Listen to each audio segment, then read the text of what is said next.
Hello, this is Jake Light, back again with Great Ace Attorney. So, we're going to find out what's with the deal with this couple now. I believe so in this episode. I don't want to guarantee anything. Lawyers do not guarantee anything, just so you know, because guarantee kills us. So without further ado, let's do this. I want it back after the trial. Do you hear me? I want it back. Oh, so intense. Good grief. Rest assured that I shall do my very best not to forget, Mrs. Speeds.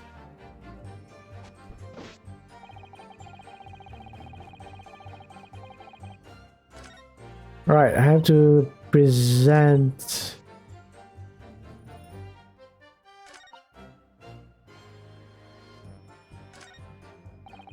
We have to present something here.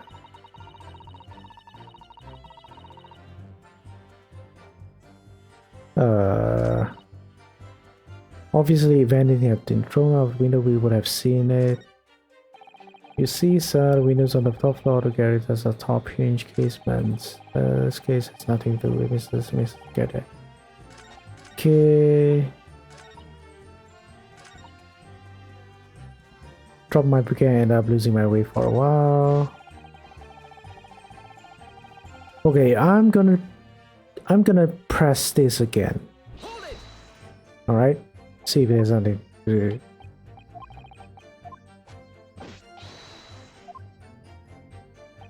Really, that seems a little strange. Right.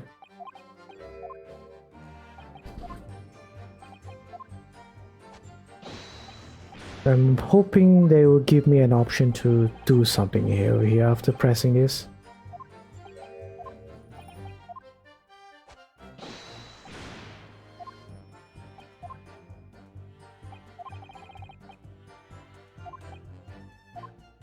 Right. This doesn't seem to be that. I mean,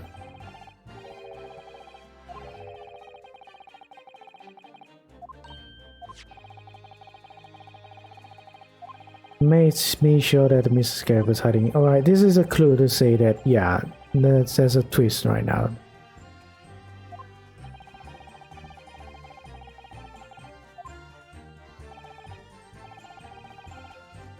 Alright.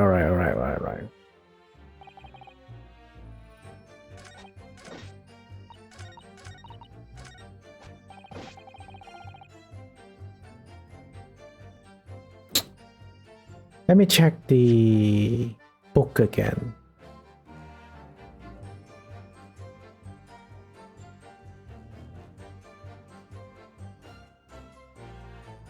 Unless... okay. The thing about the game, Ace Attorney game, is you have to use the exact statement to present something, in order to counter something. Was trying to preserve peace within his love of beat, patrolling of his expected walk 20 miles on his beat for the purpose of community residents. Any crime so under the jurisdiction of the beat in which they are discovered. When a crime is discovered on his beat, the policeman must assist with the initiator and help detectives. I'm gonna try this, alright? Nope, it's not the thing. Wrong.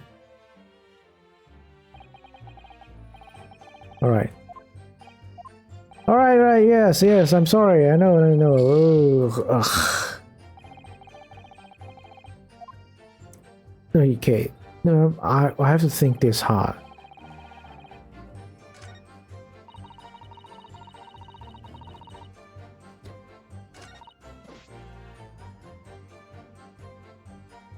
Can I press this again?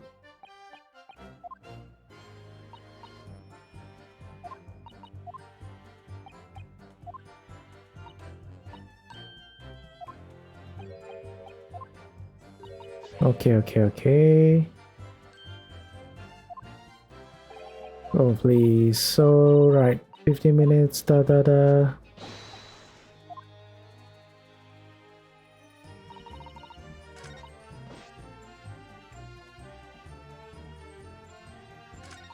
Obviously, I have been thrown out the window. We have seen it.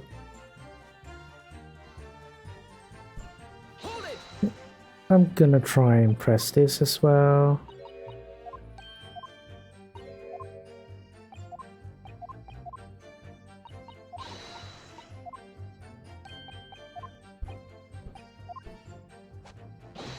Okay.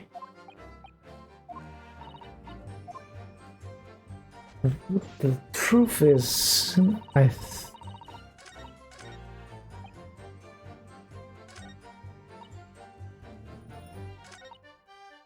if it's not that last statement, and it should be this one. I did leave the scene to go fetch and help, but my trusty Ori was then. And then this one, nothing to report on that front, sir. I should be.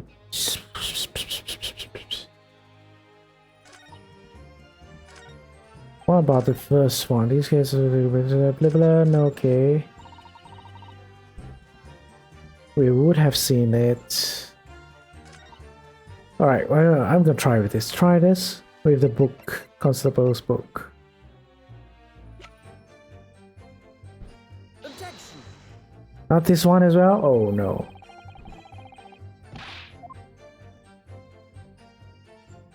Not right, not right. Okay.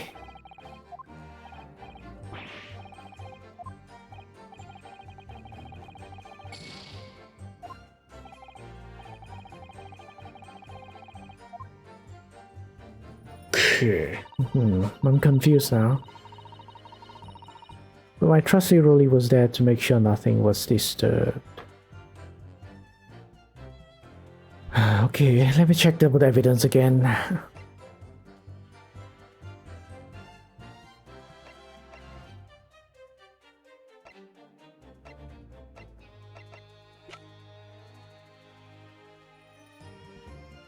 Alright.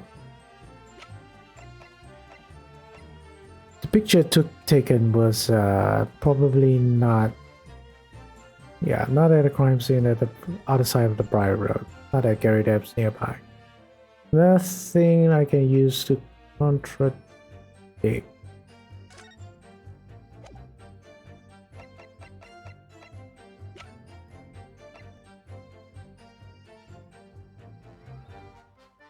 Shock of seeing the stab victim caused Mrs. B to drop the rose where she stood.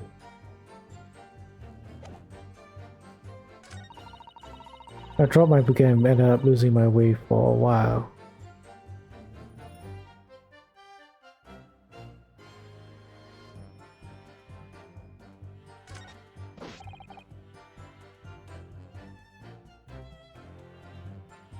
Okay, alright, I'm gonna try presenting the rose here instead.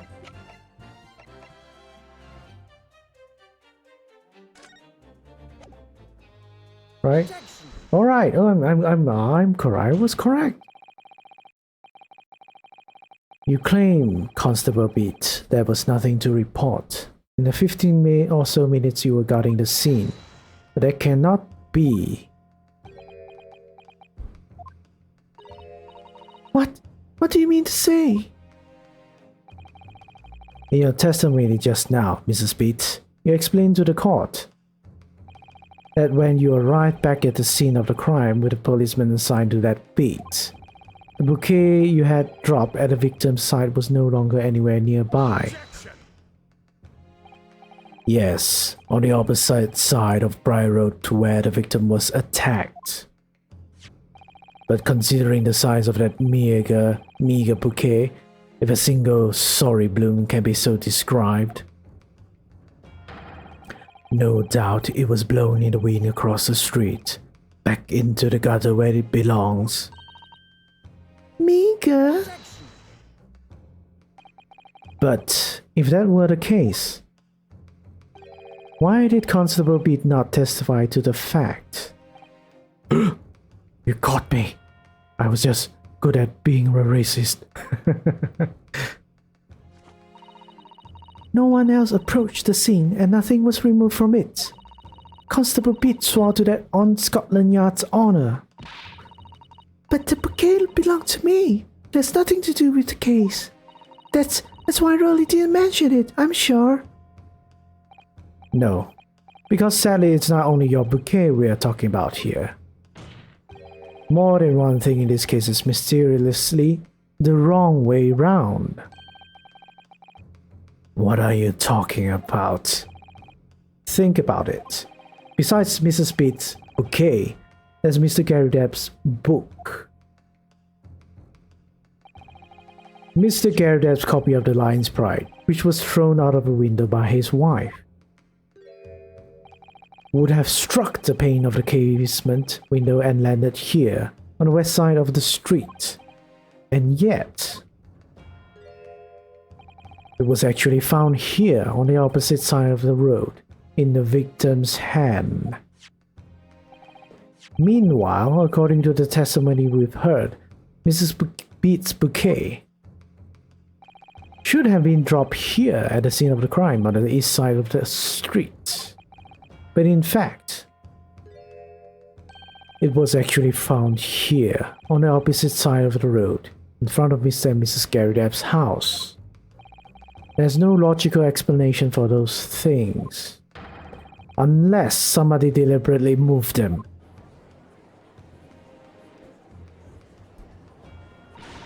What are you trying to say? The way you're talking, it sounds like you think my Rolly's done something wrong. Don't you listen to a word that scrawny lawyer says. Wittering on about books and bouquets. Why should we care? It's nitpicking, that's what it is. Oh good, Mrs. Gary Depp's come around. You might call it nitpicking, Mrs. Gary Depp, but deliberately meddling with the scene of a crime is a criminal offense. It's called, tampering, Mrs. Naruto. But the person responsible for this tampering cannot admit to it, for a very subtle but compelling reason. Objection. Tampering? You've barely heard the term before. Tell us, my learned friend, who would possibly have had cause to carry out such an elaborate deception? Yes, there's someone who tampered with the scene of the crime that evening. All the evidence and all the testimony points to that one particular person. Counsel, I must demand that you'd substantiate this conjecture. Who are you saying is responsible for tampering with the scene of the crime? Rolly Bits. Lord, my lord? Take that. Obviously, there's only one person it could have been. Constable Rolly Bits, it was you. What? A policeman? A member of Scotland Yard? What nonsense! Why would my Rolly do something like that? There's no one straighter than my husband. No Bobby works much more tirelessly for the people of London. Mrs. Beats, you said in your testimony that your husband asked you to go to a nearby police box to fetch the officer on duty. The 15 minutes that you were absent from the scene is the only opportunity anyone had to tamper with it. You're making it up. It's all nonsense. It's all lies. What about the Japanese man with the whiskers? I bet it was him. He did it. I'm racist. Every time someone says Japanese man, Nippon is that, or is this, I'm gonna say that. If that was true, Constable Beat would have seen him do it. Oh. And forgive me for pointing it out, but when you dropped your bouquet, Mrs. Beats, it was after the defendant had fled the scene. Ah, well. Objection. First, you make accusations about the landlord and his wife, and now you incriminate a policeman as well. But your accusations lack one very important thing. You claim the crime scene was tampered with, but there is only one reason anyone would commit such a reckless crime, to hide something. That's right, he's right. But my husband and I just happened to be there, that's all. So why would you have anything to hide? It doesn't make sense. You've offered no motive for this alleged tampering. And until you do, your accusations are nothing but empty threats. Constable Beat had a very good reason for wanting to tamper with the scene of the crime. That's the key to this entire affair. Mr. Hodo, have you managed to solve this mystery? Counsel, you have made a very serious accusation against a London police officer. If you are mistaken, I'm sure I need not point out that your reputation as a lawyer will be irrevocably damaged. With that stark warning in mind, you will now explain to the court the motive for this alleged tampering. Yes, my lord. Finally. Constable Beat's motive for tampering with the crime scene was to hide where the victim fell. Where the victim fell to the ground. That is what this Bobby had to cover up at all costs. What? How do I be surprised as Van Zix? What? Alright, like that, I guess. Where the victim fell? You mean where she was attacked? What are you talking about? We told you at the very start, didn't we? On the pavement of Bry Road. We saw it happen, remember? It was right here, as if anyone didn't already know. That's certainly what everybody has been led to believe. But in fact, that isn't where the victim was stabbed at all. What? What?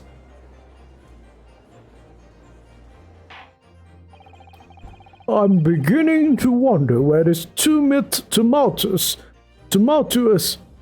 trial will end, Counsel. If that's your assertion, then the court is dying to know. My Nipponese friend, yeah, I'm a racist. I have to say that. Where are you proposing that the crime actually took place that evening? Over here, you dumbass. Take that!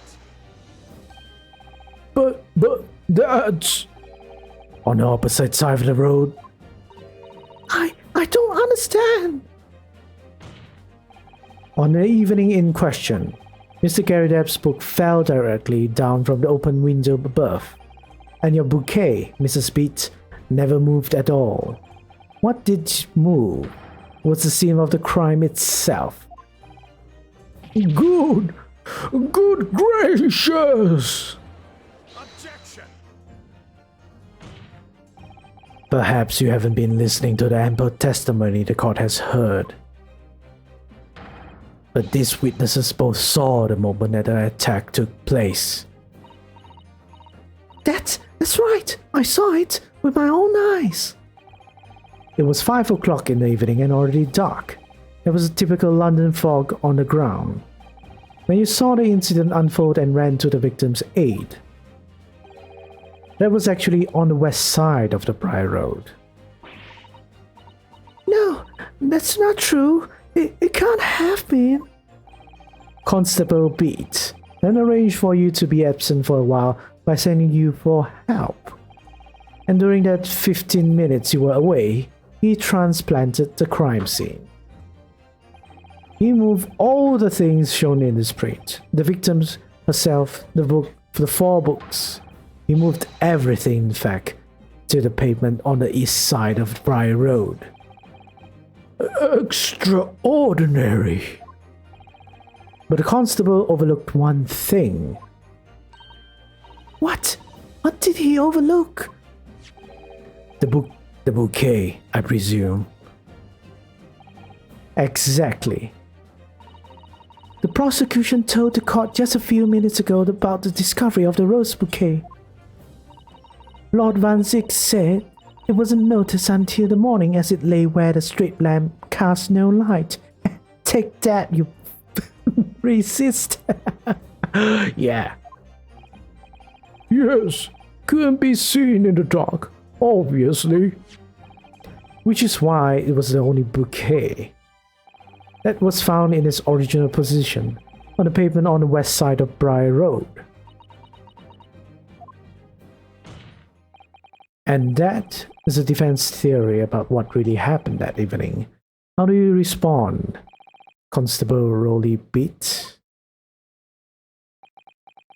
Oh no, he's gonna crack now. Oh no, he's not? Well, I'm very sorry. I didn't mean to knock off again, but I haven't slept properly in a month. Did I miss anything important? Oh, really? It isn't true, is it? What that lawyer said is all lies, isn't it? I know it is, because you're the most upstanding, righteous man I know.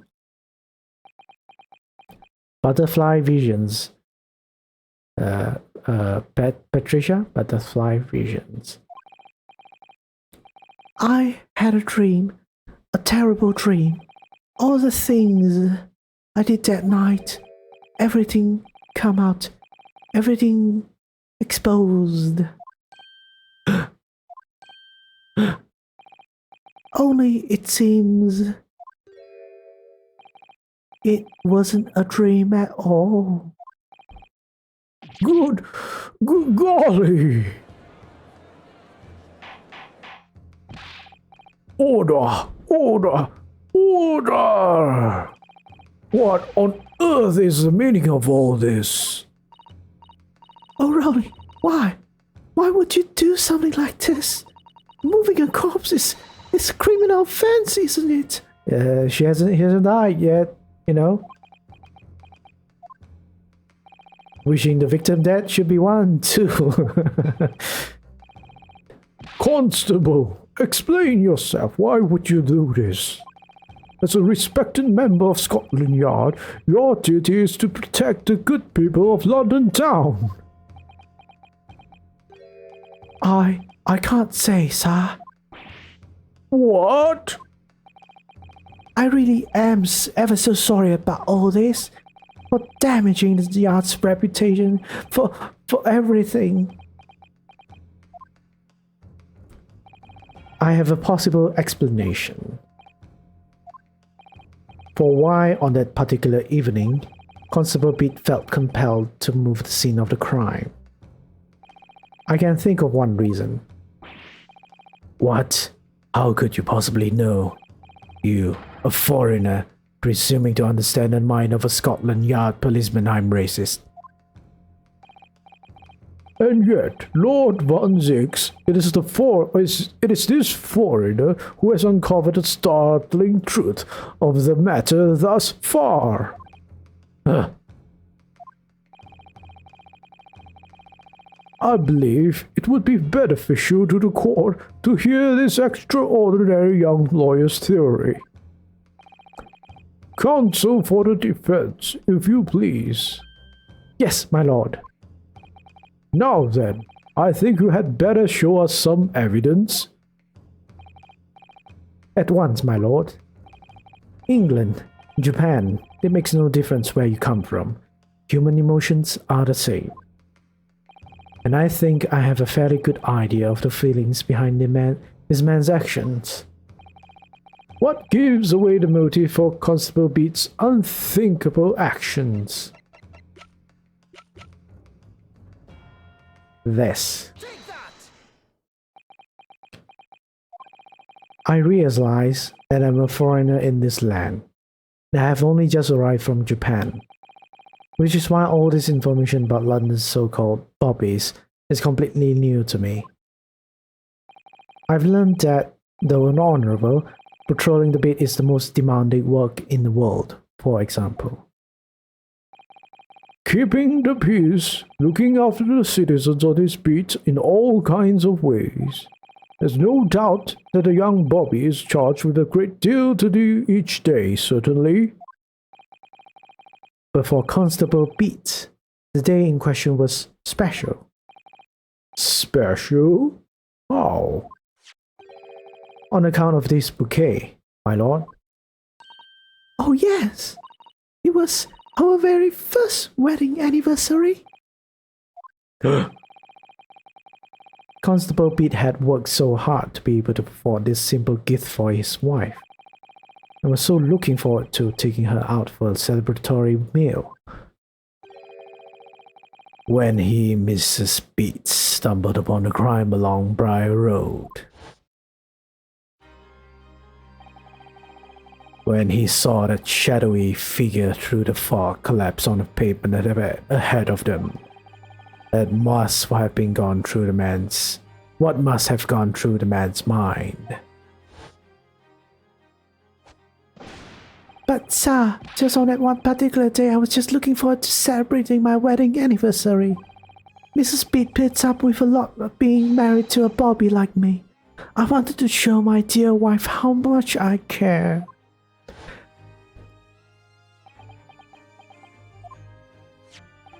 This is the warrant card that Constable Beat offered to lend to me earlier. Inside, among the rules for patrolling policemen, it says, when a crime is discovered on his beat, a policeman must assist with initial investigations and help detectives. Aha! Constable Beat. Is that or is that not the reason why you moved the whole scene of the crime that day? Yes.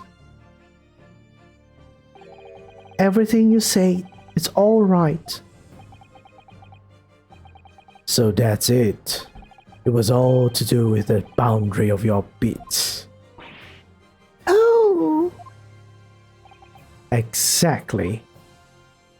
To summarize, the incident actually occurred on Constable Beat's beat. Good gracious! Constable, do you realize the gravity of what you have done?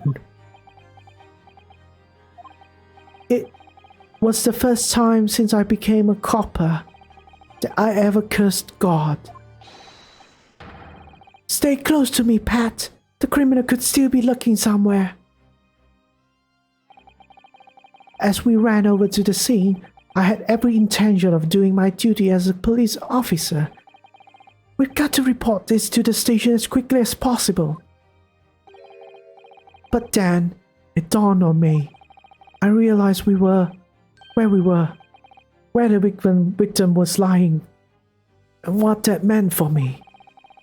When a crime is discovered on his beat, a policeman must assist with the initial investigations and help detectives. Why here? Why did this have to happen here? Why tonight, of all nights? Why? I can empathize with that, I guess. It's a copper's job to guard the scene of the crime, so I told Pat she had to go to the nearest police box and fetch whoever was on duty there. It was then when I opened my mouth to speak. It just came out. I couldn't believe the words that were coming out of my own mouth. This is the next beat to mine, Pat. So you have to go to the police box that covers it. Turn right along Meerschaum Street and then...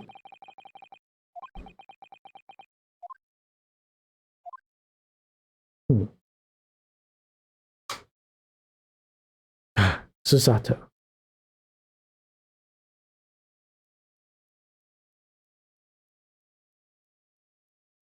Okay, this is the second time that we have a sort of an innocent person. A accidental. Oh no, you crying alright? Don't cry. Don't cry.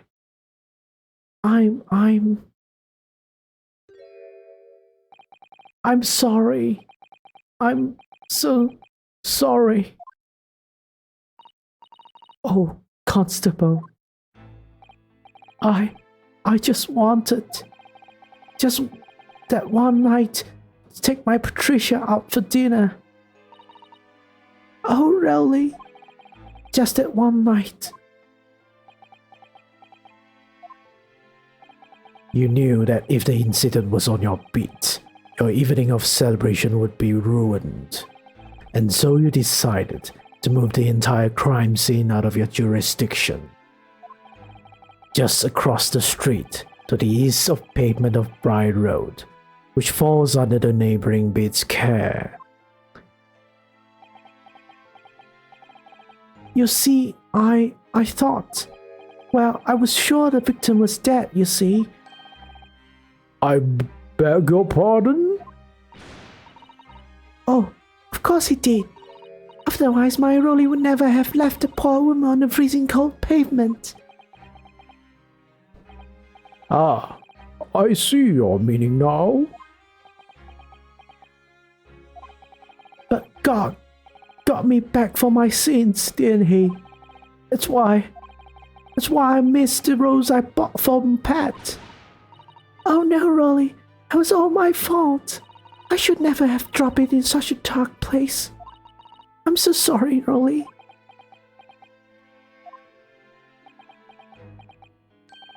And can you tell us, Constable, how many books did you move from one side of the road to the other in total?